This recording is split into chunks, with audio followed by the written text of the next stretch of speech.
नमस्कार, मैं हूं अनुराग चड्ढा। इनसाइड विद अनुराग में आपका स्वागत है। दोस्तों, दिल्ली में मोदी कैबिनेट का बहुत बड़ा फेरबदल होने जा रहा है और इसका सीधा इकलौता और सबसे बड़ा टारगेट है मिशन 2027 यानी उत्तर प्रदेश विधानसभा चुनाव।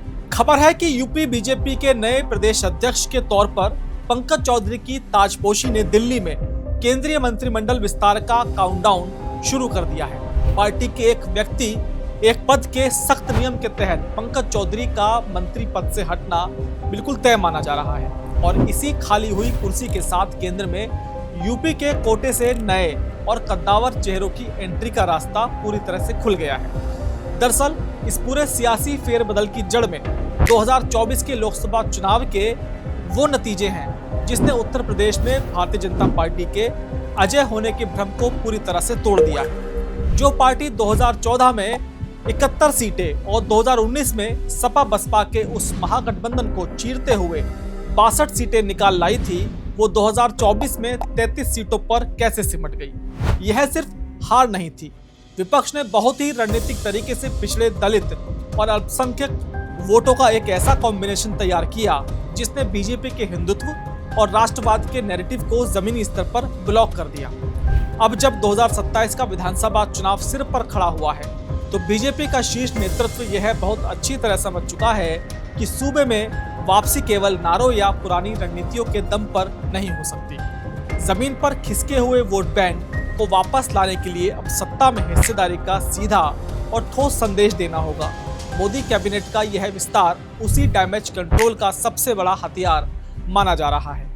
इस मंत्रिमंडल विस्तार का जो ट्रिगर पॉइंट है वो है महाराजगंज से सांसद पंकज चौधरी का उत्तर प्रदेश का प्रदेश अध्यक्ष बनना। पंकज चौधरी पूर्वांचल के एक बड़े कुर्मी और ओबीसी समाज के चेहरे हैं। जैसे ही पंकज चौधरी अपने मंत्री पद से हटेंगे तो उससे मोदी कैबिनेट में पूर्वांचल के कद्दावर पिछड़े नेता की जगह खाली हो जाएगी। इस वक्त बीजेपी किसी भी कीमत पर ओबीसी वर्ग को नाराज करने या उन्हें हाशिए पर महसूस कराने का जोखिम नहीं ले सकती। विपक्ष पहले ही जातीय जनगणना और आरक्षण के मुद्दे पर बीजेपी को बैकफुट पर धकेलने की कोशिश कर रहा है। ऐसे में पंकज चौधरी की जगह जिस भी नए चेहरे को कैबिनेट में शामिल किया जाएगा, माना जा रहा है कि वो पूर्वांचल से ही एक ऐसा मुखर और प्रभावशाली ओबीसी चेहरा हो सकता है जो सपा के पीडीएफ फॉर्मूले की सीधे तौर पर काट कर सके। पूर्वांचल की उन दर्जनों सीटों पर जहां कुर्मी, मौर्य, कुशवाहा और राजभर मतदाता निर्णायक भूमिका में है, वहां यह नया मंत्री सीधे तौर पर बीजेपी के लिए एक ब्रिज का काम करेगा। अगर हम इस पूरे राजनीतिक नक्शे में पश्चिमी उत्तर प्रदेश की तरफ नजर दौड़ाएं तो वहां की तस्वीर और भी ज्यादा दिलचस्प और रणनीतिक है। पिछले कुछ सालों में किसान आंदोलन, जाट मुस्लिम गठजोड़ और गन्ना किसानों की नाराजगी ने पश्चिमी यूपी में बीजेपी के लिए एक बड़ा सिरदर्द पैदा किया है। आपने देखा होगा कि प्रधानमंत्री नरेंद्र मोदी और मुख्यमंत्री योगी आदित्यनाथ ने हाल के दिनों में पश्चिमी यूपी पर अपनी पूरी ताकत झोंक दी है। नोएडा में सेमीकंडक्टर यूनिट की स्थापना हो, मेरठ में देश की पहली आरआरटीएस रैपिड रेल का उद्घाटन हो या सहारनपुर में देहरादून दिल्ली एक्सप्रेसवे का निर्माण, सरकार ने इंफ्रास्ट्रक्चर के मोर्चे पर कोई कसर नहीं छोड़ी है। लेकिन 2024 के चुनाव ने यह साबित कर दिया है कि केवल विकास कार्यों के दम पर आप उन वोटरों को नहीं रोक सकते जो जातीय या भावनात्मक रूप से आपसे दूर जा चुके हैं। पश्चिमी यूपी में बीजेपी को एक ऐसा चेहरा चाहिए जो विकास के साथ साथ एक बहुत बड़ा सांस्कृतिक और भावनात्मक जुड़ाव पैदा कर सके और यहीं से मेरठ के सांसद अरुण गोविल का नाम सबसे मजबूती के साथ उभर रहा है। अरुण गोविल की पहचान सिर्फ एक सांसद या राजनेता की नहीं है, पूरे देश और खास तौर पर उत्तर प्रदेश के जनमानस में उनकी छवि टीवी सीरियल रामायण के भगवान राम की है। अरुण गोविल को मोदी कैबिनेट में शामिल करने के पीछे की बहुत गहरी रणनीति है। हाल ही में चल रहा राम मंदिर विवाद हो या फिर अयोध्या लोकसभा सीट पर बीजेपी की हार, इससे पार्टी के वैचारिक और वोटर में एक अजीब सी निराशा और असमंजस की स्थिति पैदा हुई थी। ऐसे में हो सकता है कि बीजेपी अरुण गोविल को सीधे केंद्र में मंत्री बनाकर उस पूरे नैरेटिव को एक झटके में काटने की कोशिश करे। अरुण गोविल का मंत्री बनना सीधे तौर पर बहुसंख्यक समाज को, खासतौर पर उन ग्रामीण इलाकों में जहां जनता आज भी उनके अंदर भगवान श्री राम का स्वरूप देखती है, यह कड़ा संदेश देगा कि राम का सम्मान और हिंदुत्व का एजेंडा आज भी पार्टी की सर्वोच्च प्राथमिकता है। विपक्ष के पास अरुण गोविल की सांस्कृतिक आभा और उनकी निर्विवाद छवि का कोई सीधा राजनीतिक जवाब नहीं होगा। इसके साथ ही पश्चिमी यूपी से एक जाट नेता का नाम भी चर्चाओं में बना हुआ है।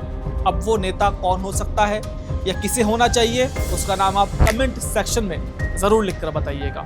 रालोद के जयंत चौधरी पहले से ही कोटे में मंत्री हैं, लेकिन हो सकता है कि बीजेपी अपने कैडर के एक मजबूत जाट नेता को भी सत्ता के केंद्र में रखकर पश्चिम यूपी की जाट सियासत को पूरी तरह से बैलेंस करने की कोशिश करते दिखे।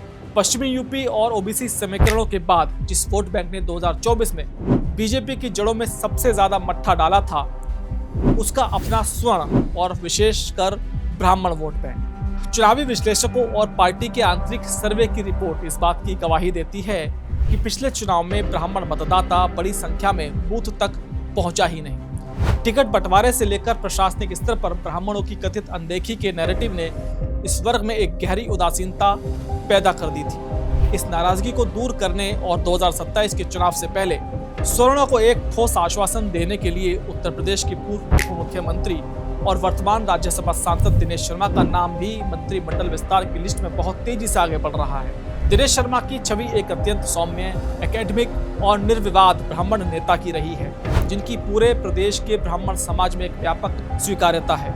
उन्हें केंद्र में बड़ी जिम्मेदारी देकर बीजेपी सीधे तौर पर यह स्थापित कर सकती है कि पार्टी में ब्राह्मणों का नेतृत्व और उनका सम्मान पूरी तरह से सुरक्षित है। इसके अलावा एक बहुत ही क्रिटिकल फैक्टर दलित वोट बैंक का भी है। बहुजन समाज पार्टी के लगातार कमजोर होने के बाद दलित वोटों का जो एक बड़ा हिस्सा खाली हुआ है, उसे हथियाने के लिए सपा और आजाद समाज पार्टी के चंद्रशेखर आजाद पूरी ताकत लगा रहे हैं। ऐसे में यूपी कोटे से एक ऐसे नए और युवा दलित मंत्री को भी मंत्री बनाए जाने की प्रबल संभावनाएं हैं, जो मायावती और चंद्रशेखर के नैरेटिव के खिलाफ सड़कों से लेकर संसद तक आक्रामक तरीके से पार्टी का पक्ष रख सके और दलितों को बीजेपी के पाले में रोक सके। अब आप सोच रहे होंगे कि जब मोदी कैबिनेट में पहले से ही उत्तर प्रदेश से 10 मंत्री मौजूद हैं, तो फिर इस पूरी नई कवायद की जरूरत क्या है।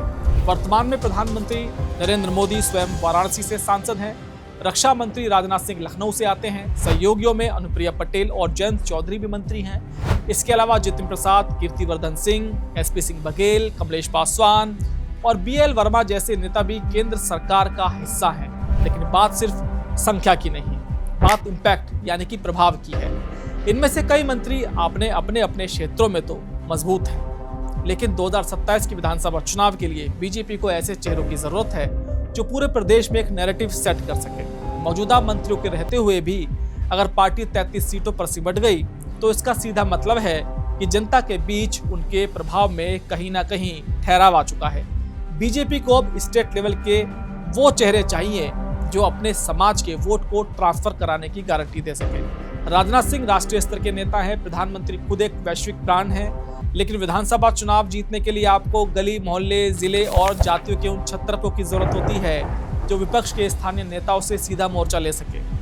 मोदी कैबिनेट का यह संभावित विस्तार कोई प्रशासनिक मजबूरी नहीं, बल्कि यह स्पष्ट संदेश दे रहा है कि यूपी जीतने के लिए बीजेपी किसी भी हद तक जाने का कोई भी नया प्रयोग करने और किसी भी तरह की जातीय इंजीनियरिंग को साधने के लिए पूरी तरह से तैयार है। दोस्तों, मेरा ये विश्लेषण आपको कैसा लगा कमेंट बॉक्स में जरूर लिखकर बताइएगा। साथ ही साथ मेरे चैनल को सब्सक्राइब करना बिल्कुल मत भूलिएगा। तो आपसे मुलाकात होगी किसी दूसरी खबर के साथ। नमस्कार।